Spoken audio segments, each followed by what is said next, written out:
Well, right. welcome to another episode of What the Fuck Did I Just Watch? And we Yeah, are going to thank you. discuss Dogma today. And I'm going to hand it over to Jean-Paul because this was his pick and his guest, who I'm also very happy to have on the show. So I'll let him go. Thank you. All right. So, like Jenny said, we are going to do one of my favorite Kevin Smith movies and one of the most controversial Kevin Smith movies, and actually one of probably the most controversial movies in a while. But yes, we do have our special guests. We have my mother-in-law, Mary Cummins Wlodarski. Yes, we're going to be very formal today because this show is very formal, and we want to hit the high standards of Sam the Eagle. So yeah. I want Jenny's background. I want to be in the movie. I have too much fun with Zoom backgrounds. Now, Mary, we were talking earlier. You said you teach at UD, University of Dayton. Is that right? Well, I'm an adjunct at UD, which means, the people on the bottom of the barrel. But but I'm not working in, my whole background's been in theology and ministry, but that's not what I'm doing at UD. At UD, I'm working at the Learning Training Center and working with students who are having a hard time adjusting to the university or to university life, which, as you can imagine, in the last year with COVID has been a real interesting I bet. That's a whole new world of work idea. for you, isn't it? Yeah, but I actually think Jean-Paul asked me because I've got over 40 years in Catholic lay ministry, and I have my master's in theology, and I also worked as spiritual director for a while, sometimes at United Theological Seminary, which is a Methodist seminary, although it has pastors from all different faiths. So I like to think I've always had a pretty broad-minded view of what spirituality is all about, but it's certainly gotten broader as I've gotten older. So, which I think is good.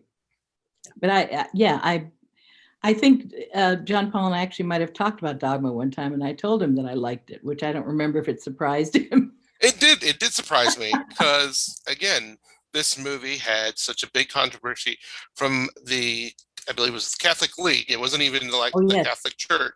It was the Catholic League. So, and that's the misconception of a lot of people, I think, when they think of this movie. They're like, oh, all Catholics hate this movie and this is going to be bad for Catholicism. And they're just, ripping anew and left and right in this movie. And half of them didn't even really watch the movie or know what the movie really was about. Right. And actually, the first time I saw it, which would have been the year it came out, my husband and I went to see it. And as I was walking out, I said to him, that was actually an amazingly Catholic film. Which, as we talk, I can point out to you why I said that. But that was actually my first reaction. Like we said earlier, other than the poop monster, and I probably could have used a few less fucks. Well, I mean, it is Kevin Smith. He did grow up in a Catholic home. Right. He did was a good Catholic boy, as right. He said when rewatching this and then looking for interviews, he's like, I grew up. I went through the Catholic Church. I went to Sunday school. We even went to Catholic school. I know everything. When I cited things, it wasn't like I was just talking out of my ass. No, it was very educated. Yeah. The movie. Yeah, no, he's not mistaken. He is not 100% accurate, which I wouldn't expect. Right. Truthfully.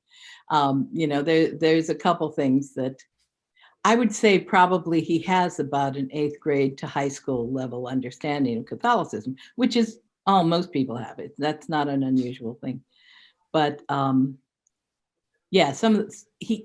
he doesn't get anything terribly wrong. Let me put it that way. He doesn't.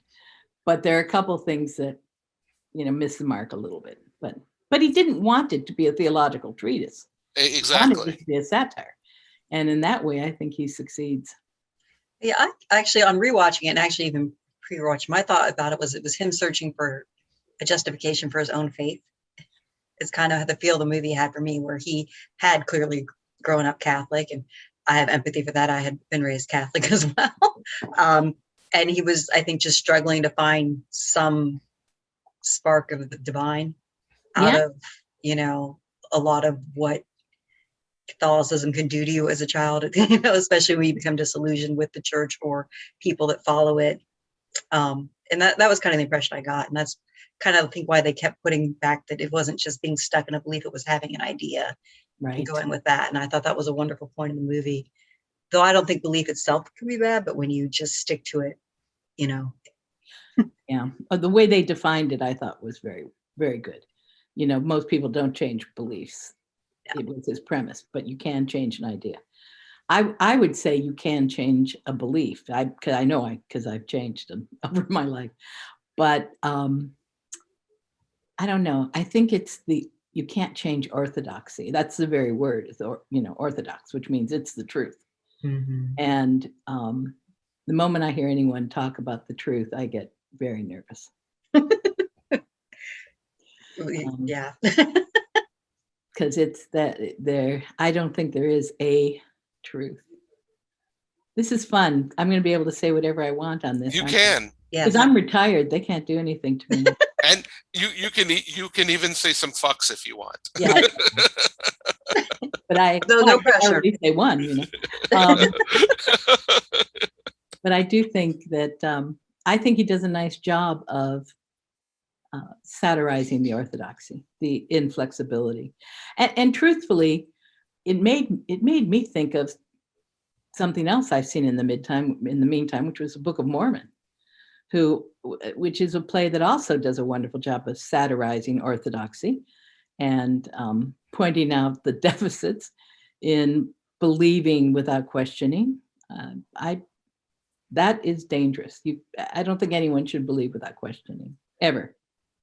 I completely agree with that. I 100% agree with you on that.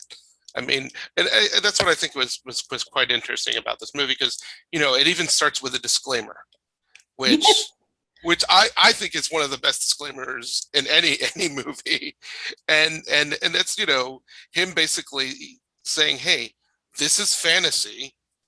You know, don't think that this is what I actually believe, that this is law, this is fantasy. And then he pleads to the critics, you know, which is great, because, you know, his last few movies before this, I think Mallrats was the one right before this, and it was not a commercial hit for him, and it also wasn't a critical hit. So I think he was just like, well, if the critics are going to hate me because they love my first two movies, let's see how I can do if I can go ahead and put a disclaimer. And then he comes back and then adds the funny part of the disclaimer, which is the platypus. Yes. And then apologizes to the platypus. Yeah, I like that. So I mean to offend platypus people. Yeah. And so I mean, it's satire. The whole movie is satire. But like we've discussed, you know, there is some foundation in some of his beliefs that he put on there because he wrote his word. And it's fascinating rewatching it now, 20 years later. This is a movie, like we said, came out in 1999. I remember seeing it in the first go time, and I thought, okay, this is just going to be a kind of another Kevin Smith, which was, by then his generation was Cheech and Chong, Jay and Silent Bob. They were basically goofy stoners getting into goofy adventures, and then, you know, Kevin Smith sometimes throws some heart. I mean, Chasing Amy definitely threw in a lot of heart into that movie. This one just does it completely different, by, I think, definitely the cast that he has, because it's probably one of the best casts in any movie. It's an amazing cast. Yeah. Really. I mean, the fact that, like I said, I did some research. They all worked for scale, which scale is essentially minimum wage for people. But everybody loved his previous work, and then he gave them the script, and people loved the script and said, yeah. I mean, Alan Rickman, who is, you know, Hans Gruber was one of the biggest roles. I miss him. Yeah, we all do, because he's a phenomenal actor. Yeah. And in this movie, he deserves some kind of acting award because of the way he does. He was so amazing. So good. He is. Yeah, actually, I read that his rule was if he was going to be in this movie, that one, he wanted real wings for the angel scenes, not CGI, and that he didn't want a word change in the script of his lines. He wanted to be exactly what he read. He didn't want Kevin Smith to do any rewrites or change any of his lines. Wow. And when Kevin Smith said, "You'll have wings for the shots with wings that are real, not CGI, and I will not change a word," and he was like, "Yep, I'm on it. That's fine." Yeah, and I actually, most of the stuff I looked up was about angels, and because I wanted to see how much of the tradition was actually used in the film. But I found out that Kevin Smith avoided, with Bartleby and Loki, using real, and I was going to say real angel names. Okay. No, we know what you mean. We know what you mean. Using names. Documented angel names. Associated with it.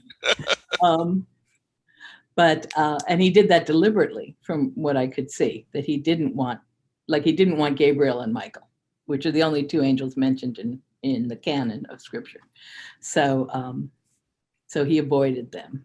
But Azrael is, however, an angel's name.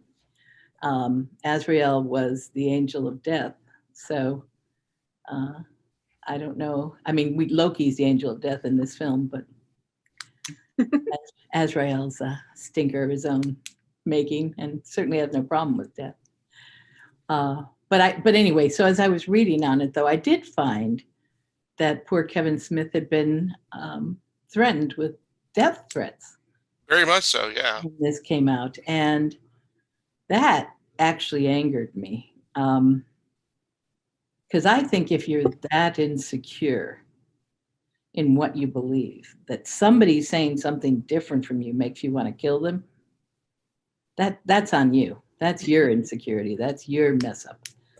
That's I have never felt that someone, well, I haven't felt since I was like 12, like someone who disagreed with me was wrong. Yeah, it's, of course, the older I get, the less I'm sure what's right. So I think that's why I like the film better this time, because it has more mystery about it than I remember. There's a lot that is unsaid, especially at the end, a lot that's unanswered. And are all those people that God cleaned up, are they back alive somewhere? Just, I mean, or was he just being a street sweeper and cleaning up? Yeah, exactly. Or are they just clean? I mean, did it never happen? Or yeah, what happened to George Carlin? Is he splattered all over the ground somewhere? Yeah. And Kevin doesn't tell us, and I think that's fine, because it's a film about faith. It's not supposed to cross every T and dot every I. And of course, I love the playfulness of God. That was my favorite part the first time I saw it, and it's my favorite part now. It's right up there with Buddy Jesus, which still makes me laugh every time. Also, wow. Yeah, I'm on your side.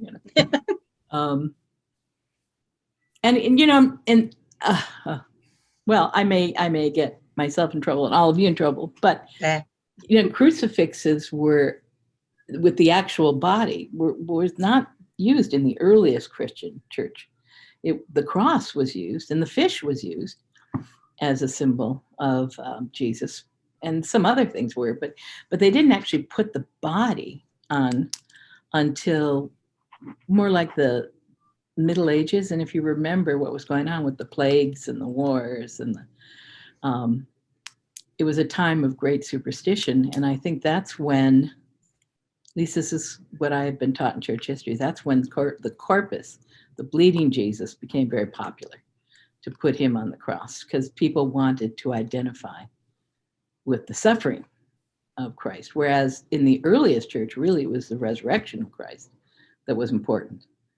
So Kevin, in some ways, is sending us back to the earliest Christian theme of, God bursts out of that body and everything's right in the world again, rather than a lot of suffering.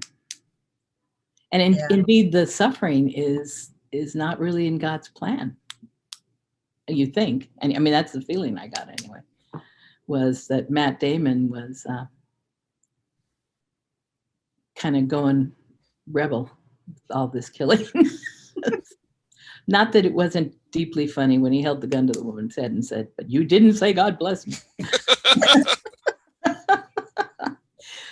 See, those are the moments that I thought, how could anyone take this so seriously that they would be threatened by it? It's so obviously. And I totally agree with you, because I also think, I mean, I was, when I was born, we went to the Catholic Church until I was about 5th or 6th grade. And then I started going to the Episcopal Church. And then I felt like I saw a completely different world. I saw the world, not the suffering world. I saw, hey, God is love, and he loves everyone, no matter who they are. And that's what I really saw more in that movie, like you said, because it wasn't so like, oh my gosh, you see the nails and all of the imagery that I saw when I was younger, because I'm Hispanic, so I went to some deep Catholic churches where they had that imagery, and the Madonna there and some of that stuff, and just like, whoa. Crown with the blood dots coming off. Yeah, then I saw the other side of things. I saw more, like you said, the fish and the love, and also, I mean, if Jesus and God taught us anything, it was to love each other and love thy neighbor. So you're telling me your neighbor you want to kill now? You're giving him death threats? That's absolutely absurd. I think it really is. But even though, yes, Kevin Smith did get those death threats, there's also on YouTube, I actually found it this afternoon. There was a local station in New Jersey that was picketing the movie, and he went out there and got interviewed. But the interviewer did not know he was Kevin Smith. How could you not know he was? I mean, well, I guess. Well, to be fair, at that time, Kevin Smith wasn't that well known. Right. I mean, so now you couldn't. It's really funny, because they're like, the interviewer is just like, so, this is a really bad movie. And he was like, well, it has to be, because the church is saying it is. And they're like, well, have you watched it? He's like, well, no, the church is telling me not to, so it's going to be bad. And I know one of their big problems with the film was abortion. That is, even to this day, right now, right? Going on with President Biden. It's in the American Catholic bishops and that absolute nonsense. But I won't take us there, because then I'll start ranting. But abortion is sort of the litmus test.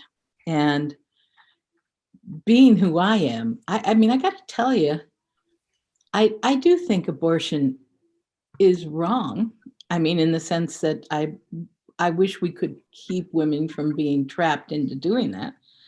But I also counseled a lot of women over 40 some years that have had abortions, and they don't go into it so they can afford a new fur coat. I mean, it's a difficult decision. It's not. And the other thing that drives me crazy is, yes, I do think abortion's wrong. I don't want it illegal, because I want it safe and rare, right? But I want it safe. We're not going to stop abortion by making it illegal. We're just going to drive people into butcher shops again. But I do think it's not the only wrong in the world. It's not we act like it is, that's the sin, and everything else is not. So, children starving at the border is not a sin. Rape is not a sin. Yes. Yeah. I mean, the elderly, war is not a sin. I mean, oh, come on, guys, we've got lots of tax evasion. If you're trying to avoid giving money to a government so that people who need the governmental support aren't going to get the money, that's sinful. So I don't know why we act like this is the only sin. It is not the only sin. And, I would even argue that it's not the worst, because so few women would choose it if they had another option. I mean, a logical option. But if you're 14 and you've been raped, or you're, of course, you're not in a state to carry. And that whole third term abortion thing is so nonsense. I thought Pete Buttigieg, I think that's how you say his name, said it the best, because he said a third term abortion is a tragedy. If somebody is held on to a pregnancy to a third term, then something has gone terribly, terribly wrong. They didn't want to lose that child. Exactly. That was not something they said, you know what? I don't think I want to do this. Yeah, No. I changed my mind. Yeah. And that really struck me, because that's often a bludgeon that people hit women over the head with. But that's why I often find myself saying, are you really pro-life, or are you pro-birth? Yeah, because there's a difference. If you really care about what's going to happen, you have to care about them after they're alive too, not just in the 9 months before. But I know that is the litmus test in Catholics, and that is the hot button issue, and I'm sure that's what people were most afraid of. Now, here's what cracks me up: the film doesn't romanticize abortion. No, not even one bit. The main character is suffering because she had a botched abortion. I thought she had an infection and she couldn't get pregnant. Yeah, she had. Well, I watched the extended version too. Do tell. And in the extended version, she mentions that she went to sort of a backstreet butcher, and yes, he did it badly, and he caused an infection, and that's what. So I had never seen the extended version, so thank you for that, Mary. Yeah, so that's and he, and they cut it out, and I thought, they're not even criticizing him for the right thing. Let me put it that way.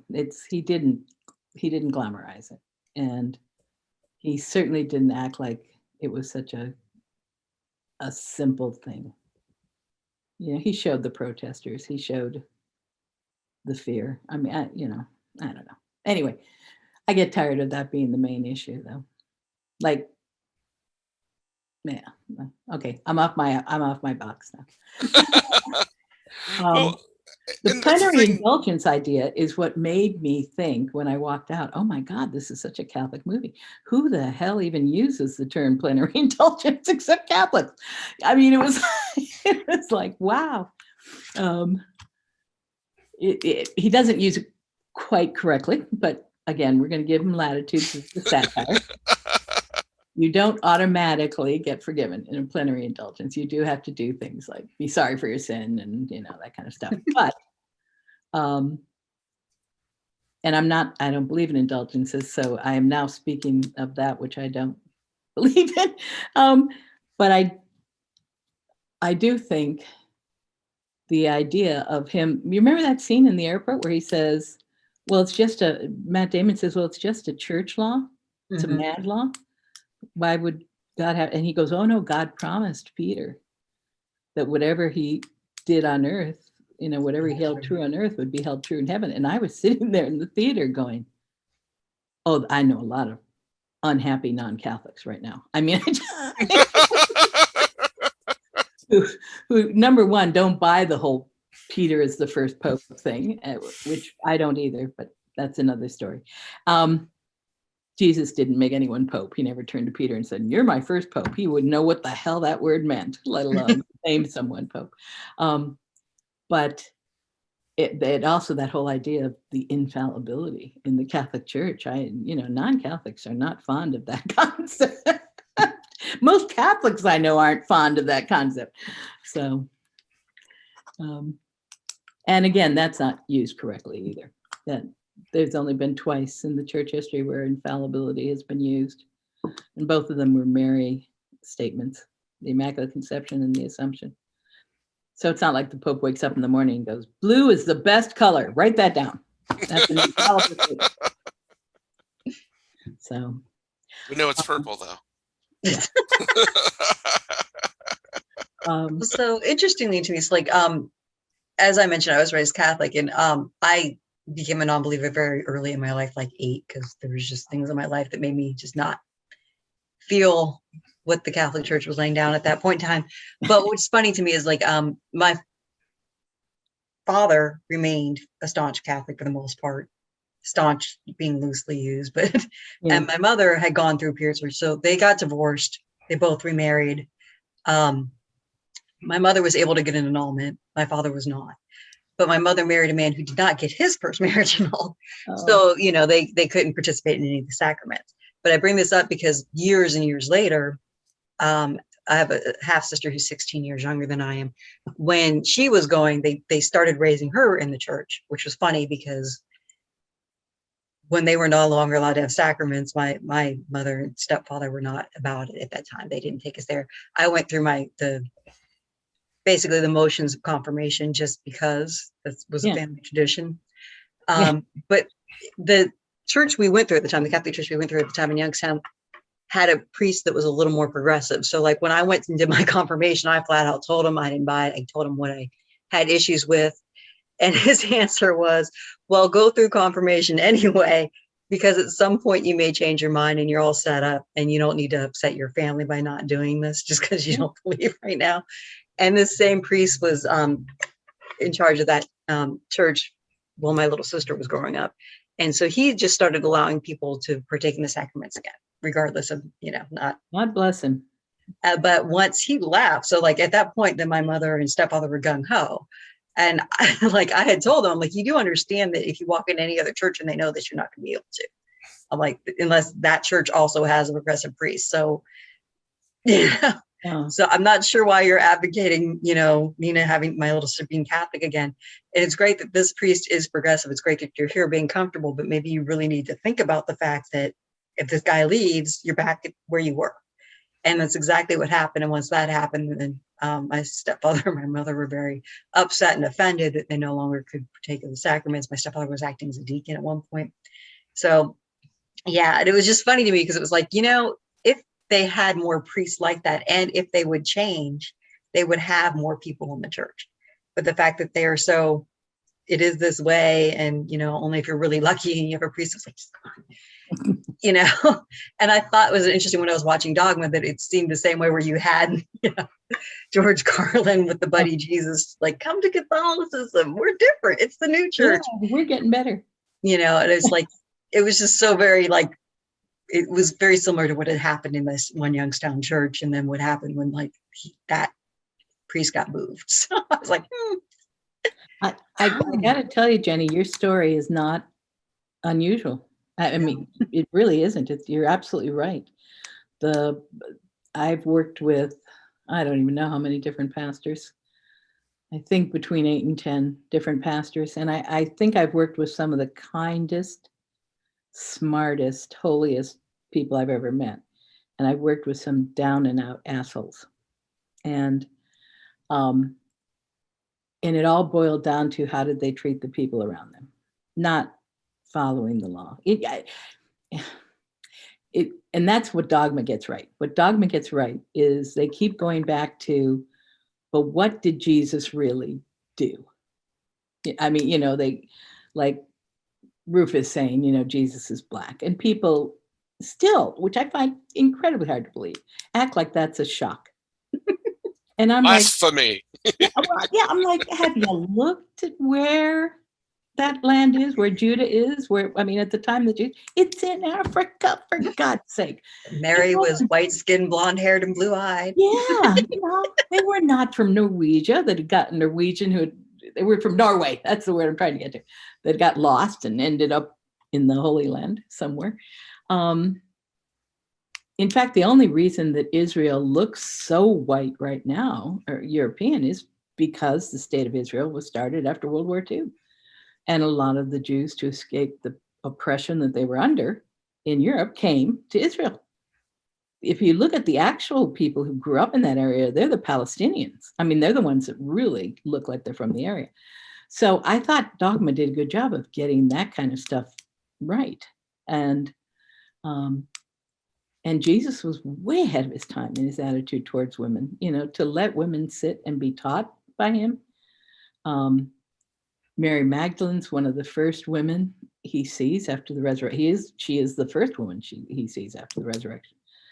All of the women in the Gospel of John are incredibly important and incredibly strong.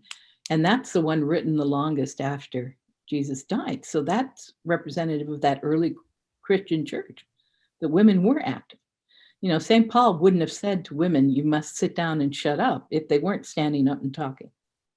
So I think we've gotten away from that. We've let the orthodoxy, as I've said, overrule. The tail is now wagging the dog. We're really not. I had a very clear moment in my life where, while I was still in ministry, I realized that my goal in ministry was not to see how many people I could keep from receiving a sacrament.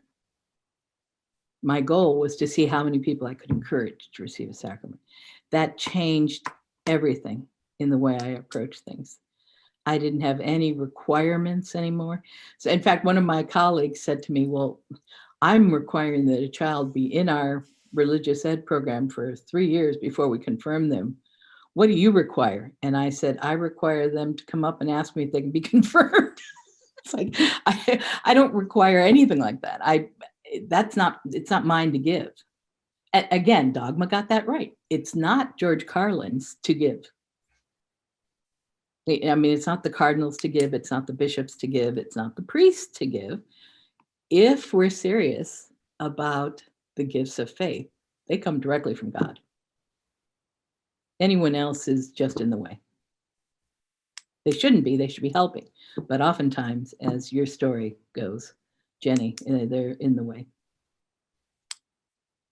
I'm preaching. I'm sorry. No, we're just listening and absorbing. Yeah. No, that's wonderful. I mean, honestly, this is so good. But I don't want to lose the fun of Dogma. You know, Jay's ability, and I didn't catch this first time around. Jay's ability to predict what's going to happen is startling once you know to look for it. Even the whole part where he's like, okay, 5 minutes left, the world's going to destroy what you said. You said. He knew it was going to happen in the diner before they left. Yeah, and he's supposed to be a prophet. So. He was the prophet. That's exactly it. Exactly, and I didn't catch that the first time. That was the whole thing. He was the prophet. I mean, more behind the stuff that I learned, which I thought was kind of hilarious, is, you know, Kevin Smith was so happy to get Alan Rickman to come and do this role, because he said that's the A-list man. How can I have this wonder A-list actor? So he took Jay aside and he said, look, you have to behave on this set, and I don't want you messing up any of your lines. So Jason Mewes memorized the full script, everybody's part. Yes. So there is a couple scenes, if you really rewatch it closely, he mouths somebody else's line before they say it, when they're both in the shot. And then he said that apparently, like, Alan Rickman screwed up one line, and you know, and then they hit cut, and Jay went to Kevin Smith. He goes, he messed up his line. He messed up his ane. And Kevin Smith just said, shut the fuck up. He's Alec Rickman. He can do whatever the fuck he wants.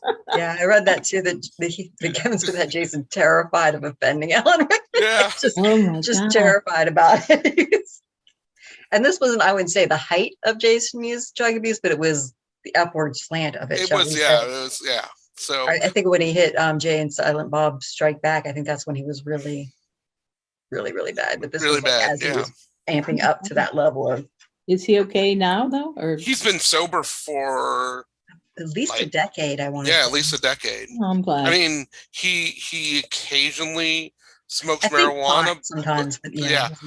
But what's hilarious is Kevin Smith didn't smoke pot until years later, and now he can smoke pot, and Jay doesn't. When you say years later, because like I went, I think it was like maybe 5 or 10 years ago to something they had over at a local theater where he and Jason Mewes were there, and actually it was to watch Dogma, and they talked about it. But Kevin Smith is a big proponent of marijuana, so I know he's been on it for at least a decade, and he was telling young people who wanted to be writers, he's like, you smoke some weed, you get your creativity going. So I mean, like, to him, it's part of his creative process is smoking tons of pot. So I'm not sure if he was sober in any of these movies himself. He's certainly looking good. So yeah, I mean, so I don't know that Kevin Smith ever was a pot smoker is what I'm saying. Well, no. Initially in the first, I would say until Dogma was when he first started smoking pot, because he wrote the just to be funny, two stoner guys that he said, "Oh, I'm just going to make Cheech and Chong," and he thought Jason Mewes was perfect because he was this goofy kid that he knew in his neighborhood that did funny things. So, but Jason Mewes, I think his main addiction, he was addicted to heroin. Yeah, it was heroin. And it was really bad for heroin him. and coke, I believe. Yeah, those are not good. But he has cleaned himself up. I mean, he's much older married now. With a kid and everything now. Yeah, I mean, if you Not watch, couldn't be that with drug addiction, right? But if you watch Jay and Silent Bob Reboot, it's very interesting because you see the stories that Kevin Smith's kind of told throughout his life, through stages of his life. Being a father, he has Jersey Girl, which I absolutely love that movie. Most people hate it, but I get what he's telling there. He was a new father at the time and kind of telling that story. The Jay and Silent Bob Reboot is him coming back and visiting these characters after so many years and how different things are. And Jason Mewes, I think Jason Mewes' little daughter is actually in the movie. Aww. So it's really cute. But they also bring back Matt Damon's character from Dogma. Really? He said that God forgave him and just sent him to a different boring state to live the rest of his life. He's like, look, it's Loki. And he's like, I was Loki before the MCU. But that's honestly, if you really look at this movie also and just kind of step back in terms of the farce of it, it's kind of like a comedic, not as much action, but it's like a Marvel movie. It's got its own like fantastic characters, and it's a comic book. It is a farce, but it, you really deep down, I think is what made this better for me watching it now, 20 years after when I was in my 20s, and I just thought, okay, I'm just going to go see a silly fun movie and get a little out of it. I got a lot more out of it this time out. Really, just all the different characters, and really just focusing on the interactions, what was really being said. And it just was like, wow, this is just a great movie. And it still holds up. Oh, I think so too. In fact, like I said, sadly, in some ways, I think it's more apropos lately than it's been for a long time. In its well-deserved parody, let's put it that way, of church teachings.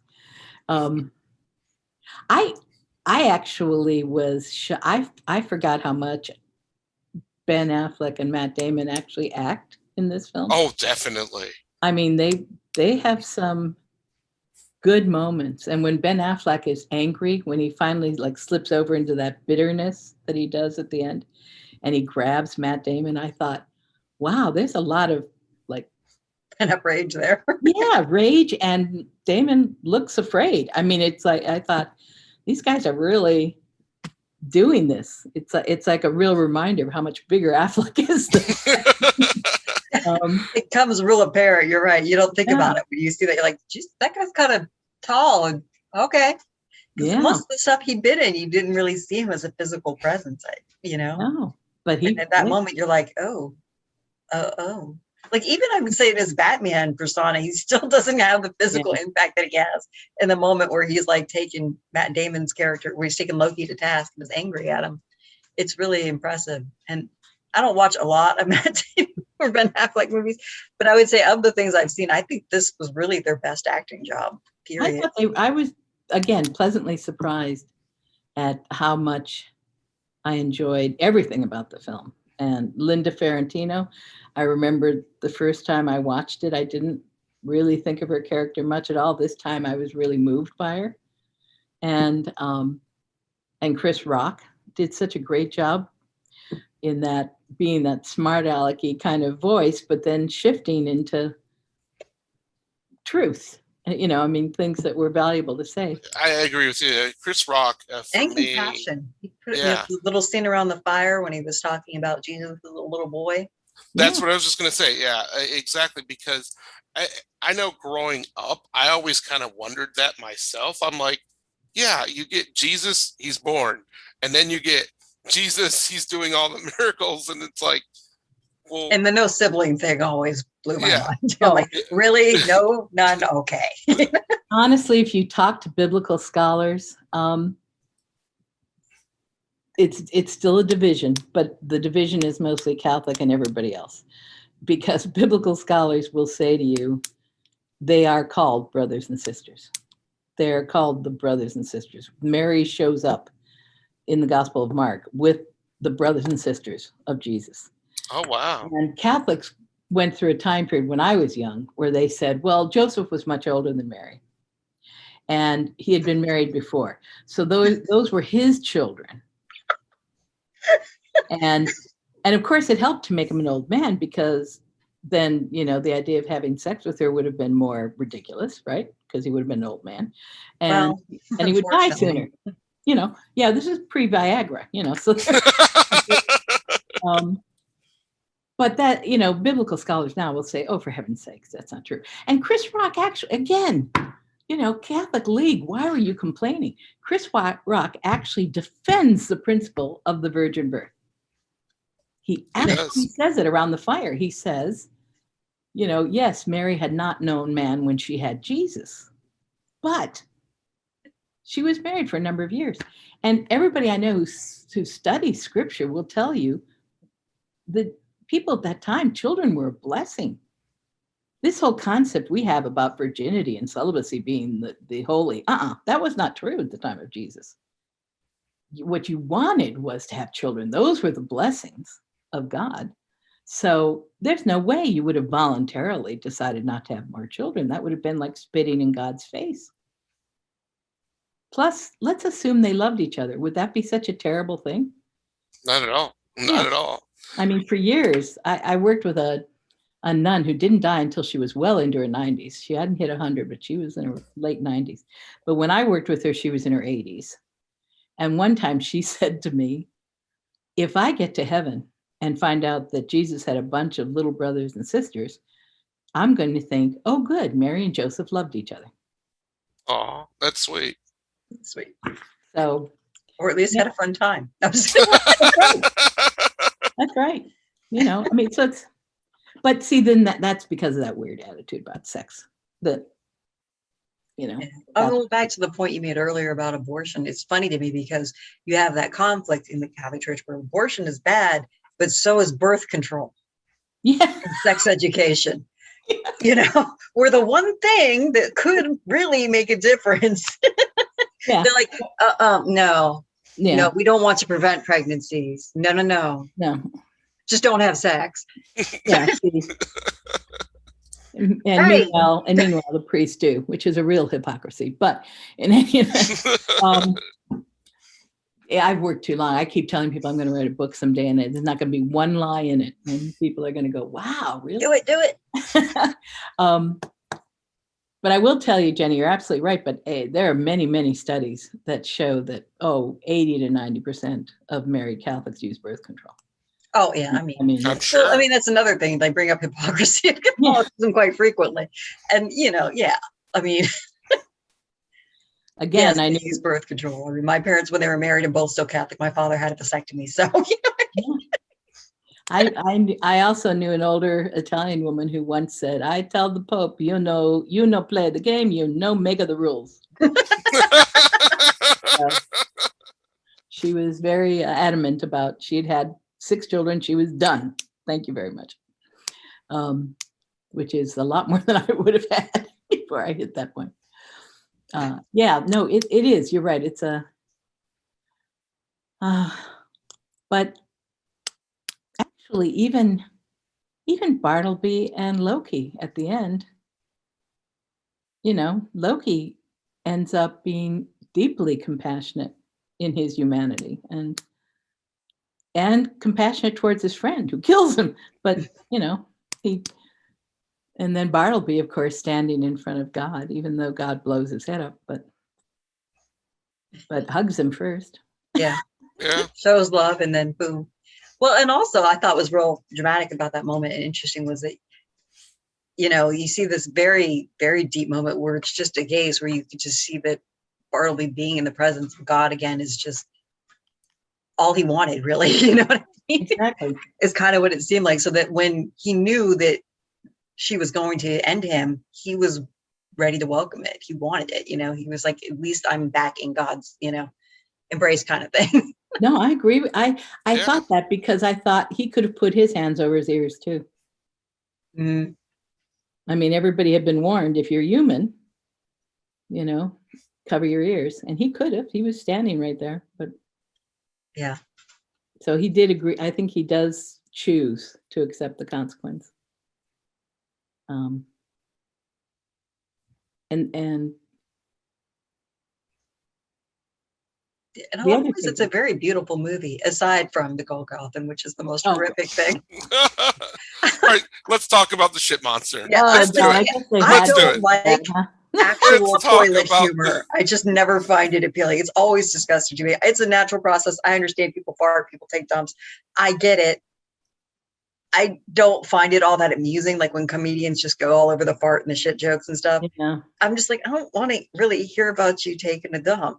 And having to see a visual, huge, large, dripping everywhere. It was like, could I not watch that? I have a pretty cast iron stomach. And I was like, yeah. Look, I admit it was gross, but I still laughed. After watching it again, I was like, it's a shit monster. It's gotta be funny. I mean, I love the whole concept behind the shit demon. Actually, Mary, maybe you could answer that. I've never really studied the demons of Catholicism. Is there actually a Golgothan? Not that I'm love aware the mythology of, they put it together for. Although the mythology they built for it was clever, wasn't it? It was very clever. The blood and the sweat of the people who'd been killed on Golgotha. I mean, all the criminals and as they died would defecate and all, and it formed the Golgothan. It's a very clever mythology. It is a very clever mythology, but I could not find it anywhere. If it exists, it exists. Although this is a side note, but I did find out that there are lots and lots of crazy stuff on the internet. Lots and lots. Wait a minute, you're just finding it now? Well, I don't spend a lot of time, really. I mean, on the internet, I have certain sources that I go to because I trust them, but I don't often just type in a category and then see what comes up. And okay, don't look up Q. Wait, what? Don't look up Q. Okay, just yeah, really. Yeah, no.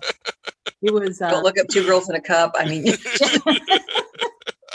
well, even sorry. That's all right. It took me a while to actually hear it. Way to go. Yeah, even typing in angels, I mean, you get all kinds of it's like, what? Did you have to erase your search history afterwards? Yeah, maybe. Was it unclean? Yeah, well, no, I suppose because I didn't write angels doing it or something. I mean, you get everything from people who are positive they're angels. They have seen them. They have talked to them. They still hear them. And to people who are what I would consider more biblical scholarship, what angels were messengers from God and, and when were the wings added? When was this added? When, it's not like, so, and demons we actually, demons were in Judaism, but they were not the way we think. They weren't evil. All of the world had demons. The wilderness had demons. The sea had demons. That's why Jesus calming the sea in a storm is so impressive, because it was actually overcoming the demons of the sea. So it was a much broader term for like spiritual being. It really, that whole thing about Satan and the horns and fallen angels and all that came much, much, much later. That was not something Jesus would have taught or even thought about. And it's funny me saying that, because one of the things people have given me always through my life have been angels. Because I work for the church and I'm a woman, and they think I must like angels, and I don't even believe in them. So so I had all these collections of angels, and I finally just gave a lot of them away because I it was nice of people to think of me. And I guess they were sort of paying me a compliment, saying, oh, you're an angel-like person, but. Note to self, don't get Mary an angel. I'm sorry. Well, I guess when I say I don't believe in them, I guess I don't think they're important. Maybe they exist. I don't know. Demons. I can tell you there are still demons. They came out of the ground a couple of weeks ago, and they made crazy sounds. The cicadas. I was yelling out of my back door, "Fornicate and die, you sons."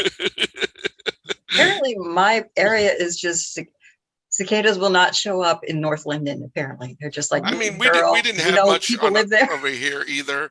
But when I did visit Mary a couple weeks ago, wow! Weren't they They were everywhere. They were everywhere. Every tree. Our front porch looked like a graveyard. We had to sweep it off every day of these dead cicadas. I saw squirrels running by with them in their mouth. I'd say, "Go get them, squirrels!" I'm telling you, those are demons or some kind of things from hell. Although, they're supposed to be good for the environment. So. Are they? They just fatten up birds. Oh, God. My dogs ate them all before they can make noises. I wouldn't. Oh, I hope not. I mean, it's not bad for them, but they say it could make their tummies a little sick. Yeah, supposedly the wings and the exoskeleton might turn them up a little. But no, I don't think there were any here. Oh, good. I'm glad. I envy everybody who didn't have them, but it's over now. Thank God. Yes, it is. So besides the crazy poop monster, was there any other parts that either of you, like rewatching it now, watching it back then, that you were just kind of like, I didn't care for this?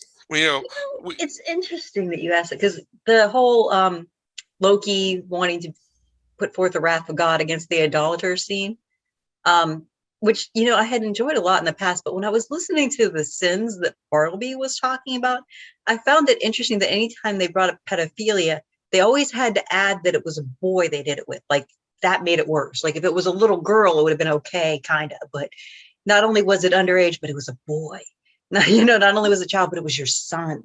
And I don't know why, but it just boy in Thailand. You're right. Yeah, it just bugged me, And then there was the whole where he was talking about the one guy who got his girlfriend drunk and paid somebody else to have sex with her so he could break up with her.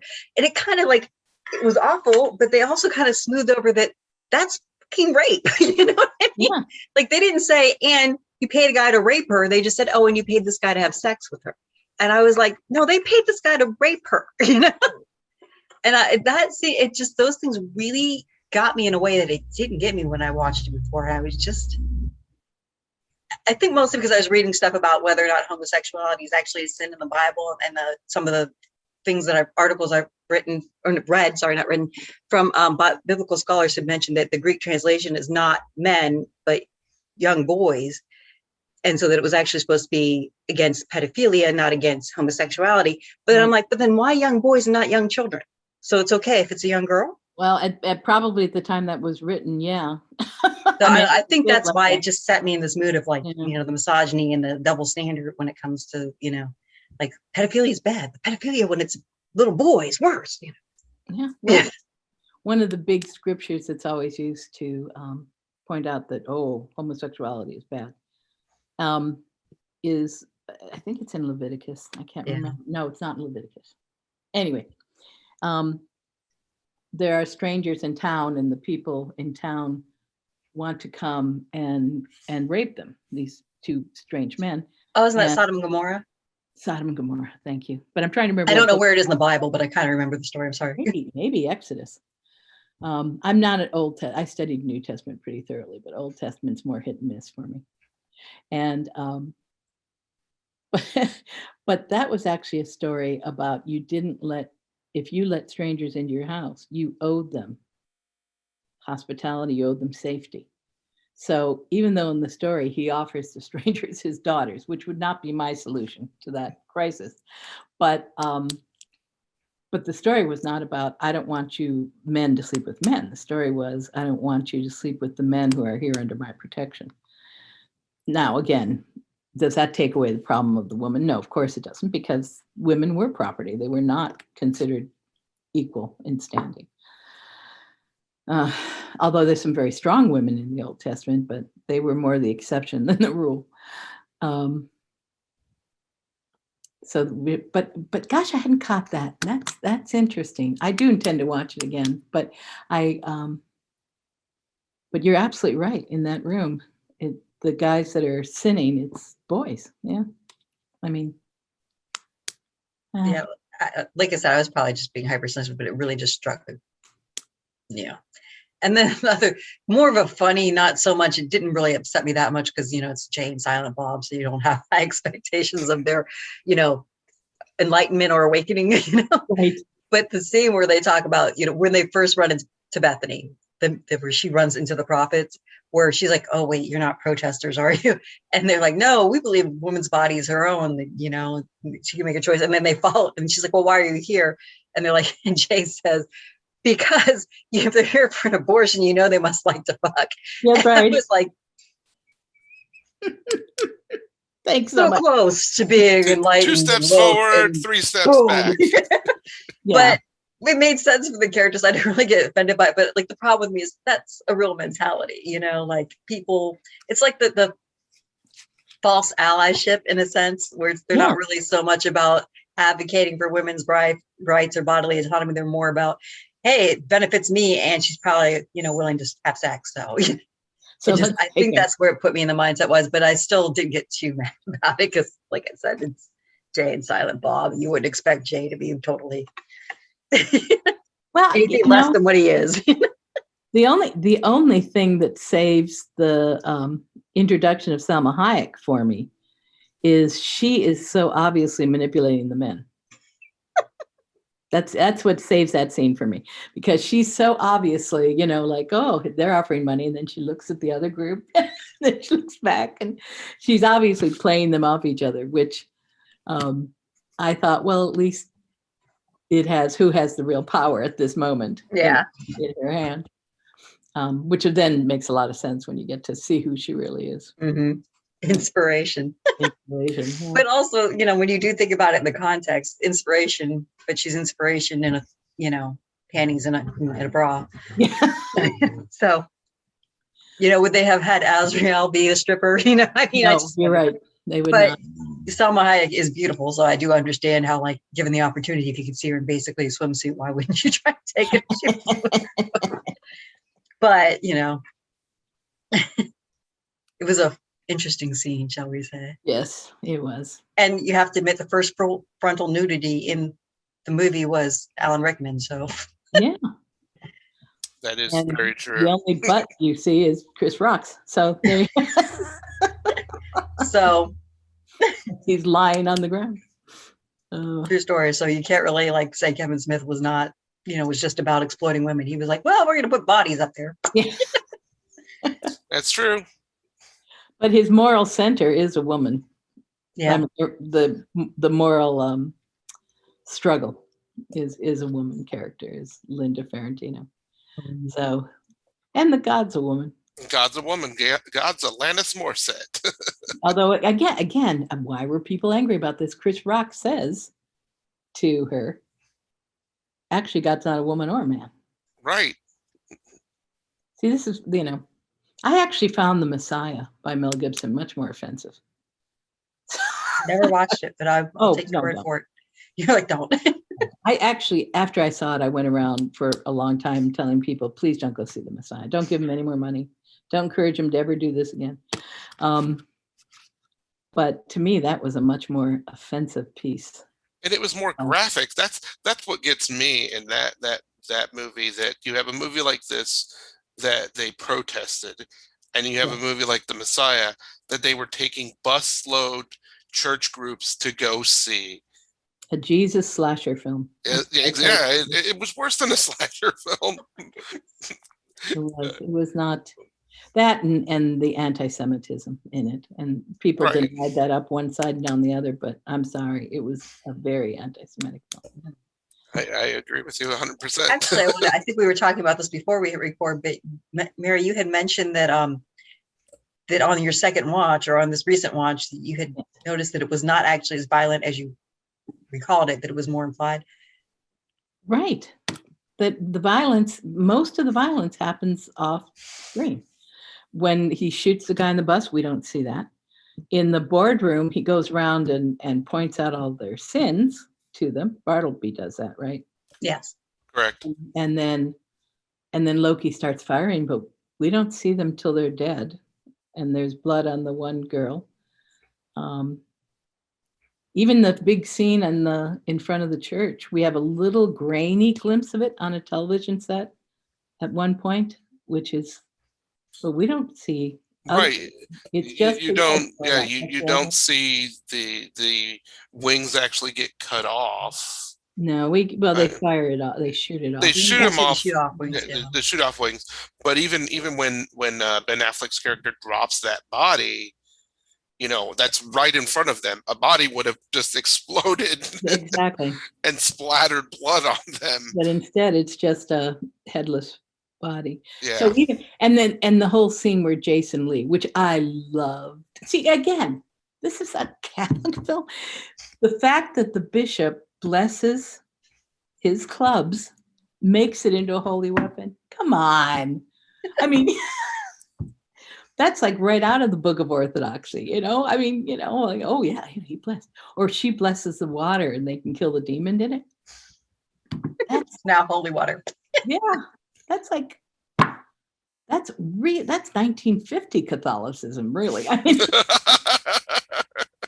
and this is a side story, but there used to be a tradition of kissing the ring of a brand new priest. Once he was ordained, you would kiss his ring, and but that fell out of favor years ago. And but then we started having this new resurgence of what I would call kind of conservative regressivism in the Catholic Church. The younger folks have kind of gone backwards, but this young priest was ordained, and he actually said to me, "Do you want to kiss my ring?"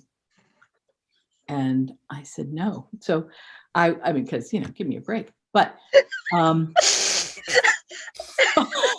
surprised you didn't say something else. Well, I was going to say, did you have a moment there where you're like, well, you could kiss it?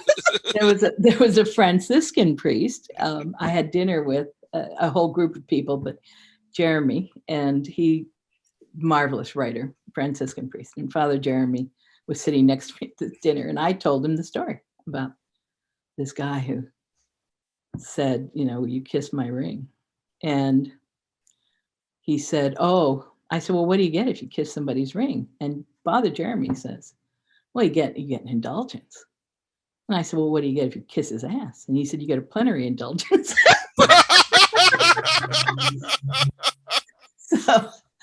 So see, there are good and humorous and kind people out there, but so now I'm curious, what is the distinction between indulgence and plenary indulgence? I mean, okay, this is again, please keep in mind I don't believe in indulgences, but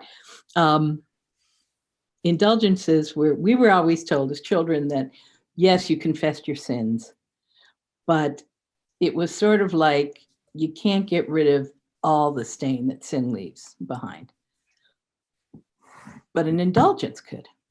So you would say certain prayers, and sometimes you'd ask for the indulgence for someone else, or you'd ask for it for yourself. Again, this is 1950, 1960 Catholicism.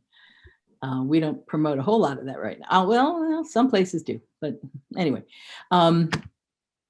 Plenary indulgence was you went to confession, you confessed your sins, and then you did something, which was usually a series of prayers in a special place. So like right now, I'm not making this up, right now the Roman Church is offering plenary indulgences because this is the year of St. Joseph. So if you do a great kindness for someone else and help them out, like St. Joseph, the worker, then you can get a plenary indulgence. It's actually much better and healthier than the way I learned it. These are actually like good things to be. But so it's not just ooh magic, walk through the door. Plenary indulgence is a clean slate. It wipes it all. But like John Wayne was baptized on his deathbed as a Catholic, And part of the reason he did that was because he was very attached to Ireland. He went to Ireland a lot and fell in love with the country. And he decided that he would be baptized close to his death so that he could go straight to heaven, because that would be a clean slate. So, wow. Yeah. So, that kind of stuff. Indulgences are also the greatest embarrassment of the Catholic Church, because they were sold. That's one of the things Martin Luther complained about. Yes, I remember that. Was that they were sold to raise money for the Crusades. So people would say, oh, you can get 25 years off your time in purgatory if you donate. I know. Years matter. Wow. It's like paying off a corrupt judicial system, isn't it? Exactly. So what do I get if I help somebody with their groceries? Thank you. Oh, okay. Well, there lies a dilemma. If you're doing an act of kindness to get a reward, are you really doing an act of kindness? Of course not. Isn't that a good point? Yeah, of course not. Really, you're just doing a service for payment at that point. It's just not necessarily material. I agree. Actually, the theology, I don't know if you ever watched The Good Place when it was on. I thought that was an amazing show. Great show. Yeah, I was going to say the theology of The Good Place was some of the most solid theology I've seen in a long time. Because they were so consistent with things like that. You can't do good because it's going to get you points. That doesn't get you points. You have to do good because you want to do good, because you care about other people, because So. Which is not to say that you can't benefit from doing a good deed. Like my beliefs, which are tenuous and not really formed or dogmatic or religious of any sort. But I always feel like if you do something good just because you wanted to do something, or just because you wanted to help somebody out and you feel good about it, I don't think that takes away from it. You know what I mean? So, which is another argument where you can never really do a true good deed freely, because if you do something good, you feel good and you get a benefit. So therefore it wasn't, but I'm like, but that wasn't your goal. If your goal was just because this person needs help, I want to help this person, and then you felt good as a result of doing it, that's just a bonus. Well, you mentioned earlier that you were confirmed. When I used to run a confirmation class, the students, they were 7th and 8th graders, and they all had to do some service projects. And this one young man came up to me at the confirmation retreat and said, I'm going to have to find another service project. And I said, why? Because he had this great service project. He was cutting the grass and raking the leaves, and had intended over the winter, we hadn't gotten to winter yet, but he was intending to shovel her lawn for a widow that lived next door to him who was in her late 70s. And he said, I got to find a new project. And I said, why? And he said, well, because every time I do something like that, he said, she knows I won't take money, but she'll say, come on in, and she'll have fresh cookies, or she'll have apple cider and donuts, or or something.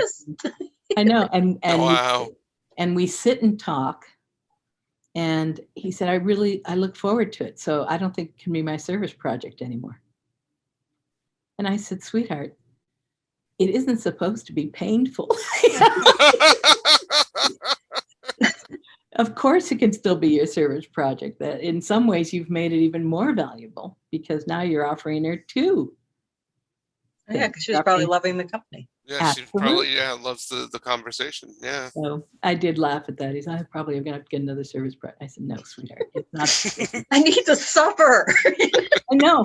Well, it goes back to the suffering. The way it's often taught, it makes you feel that that's necessary. It's not that you can just be a good person. You have to suffer in goodness, I guess. I don't know. Yeah. You must give till you're in rags and tatters and have nothing for yourself. Yeah, I'm not a fan of suffering. No suffering. I actually don't even think, in my humble opinion, that Jesus was supposed to suffer. I think Jesus was supposed to teach us how to care for each other. But we humans, we earthlings, whatever you want to call us, we kill people who tell the truth. Jesus isn't the only one we've done that to, and won't be the last either, so hasn't been the last. Interesting look if you think about witch trials and stuff. Yeah. Isn't it funny? We were raised to be afraid of the women they burned, and not the crazy people burning them. I was just about to say the same thing. I mean, come on. I mean, I don't know if my parents skipped that lesson or not, but I was never afraid of the people they burned, but I've always been afraid of the people that burned them. Well, I mean, I can remember it being, oh, they were witches, but then it's like, no, they were crazy people. I think it took Monty Python to make me aware of it. That scene and A witch. yeah, I've always been fascinated by them, made me which tells you so much about me. I've been fascinated by witches since I was a child. It's my favorite Halloween costume. Yeah, it's a very. Oh well. Yeah, no, it's Well, I mean, how long are we supposed to go? Because I think I'm moving out of All time. Wrap it up whenever. All right, well, let's wrap it up. Well, we'll say this. We all pretty much, I can say, we really enjoy this movie. I do wish people could stream this movie. Oh yes, we have to bring this. Unfortunately, you can't. It's like the only one I think you can't. It's the only one, yeah. So I just found this out recently. So this is the only movie that Kevin Smith, even though he directed this movie, he doesn't own. No kidding. This movie belongs to the Weinsteins. Oh. Because they produced it. Because originally it was supposed to come out as a Miramax film, but Miramax was Disney, and Disney got scared, probably. And Disney got scared, so the Weinsteins sold it to Lionsgate, and then the Weinsteins bought the rights to the movie. And a couple of years ago, actually a week before Harvey went to jail, he contacted Kevin Smith and he said, "Hey, I'm going to give you back the rights to Dogma, and I want you to make a sequel." A week later, Harvey Weinstein ended up in jail. Yeah. Now, I'll call it a rumor, but what has been rumored and reported on the internet was Harvey Weinstein made this deal with a lot of different directors, like Quentin Tarantino and a couple other people from the Miramax days, so they could have the rights back to their movies, because he wanted to be in active production as a loophole to going to jail. It didn't happen fast enough. So now the rights to this movie are in limbo. The Blu-ray copy that I own, I looked it up on eBay, which is one that I bought at a Kroger's on an impulse buy because it was $5, $4.99, is now worth $300 because it's out of print. Sure. Wow. It's crazy because this movie if you own a copy of it, you can, watch it that way, but it's very hard to actually, it's on YouTube. Stream it. It is on YouTube, which is funny. It's on YouTube. It is on YouTube illegally, but it's on YouTube. Is it illegal? Yeah.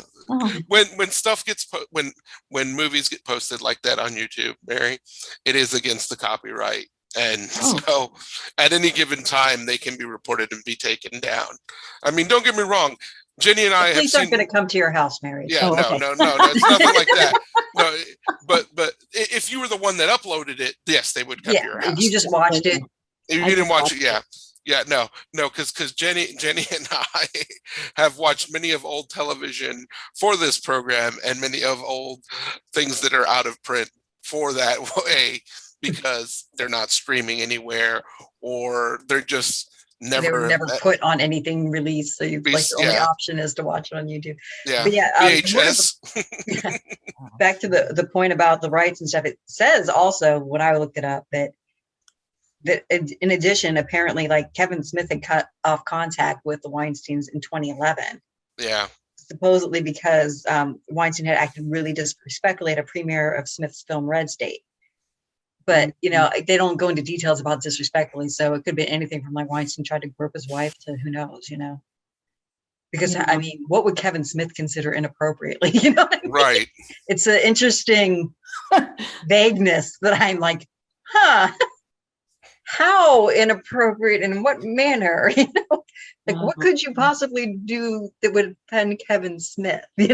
Or disrespected his daughter. Yeah, that could be another one. Or maybe he just, from everything I've read about Weinstein, he was pretty much a general jackass. Yeah. So May he rot in prison and die. Amen. So if you can, catch it when it's on television. Find it on YouTube if you can, but I highly recommend watching this. I mean, it definitely got better rewatching it 20 years after my initial watch of it. It still is, funny, It holds entertaining. up today too. Yeah. Like you won't look at it and think of this being Thought-provoking. that dated. Even like the No. costuming and stuff, you would be like, huh. Not at all. Not at all. It could have been filmed last week. yeah, I agree. I agree. Definitely.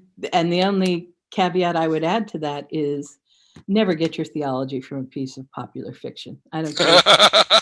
I don't care if it's this or the Da Vinci Code or The Omen or whatever. I mean, it's use your own brain. Don't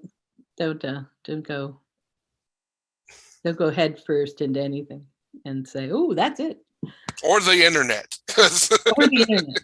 That's right. And do keep in mind that there are crazy people on the internet.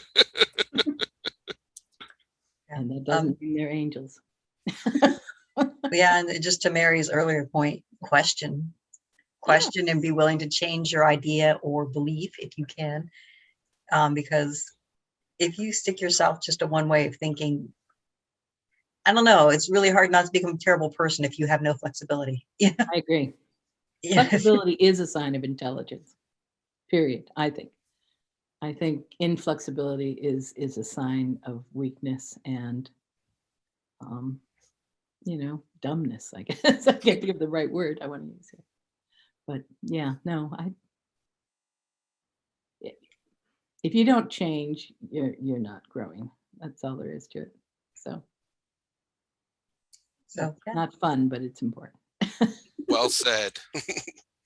Yeah. So well, thanks for inviting me.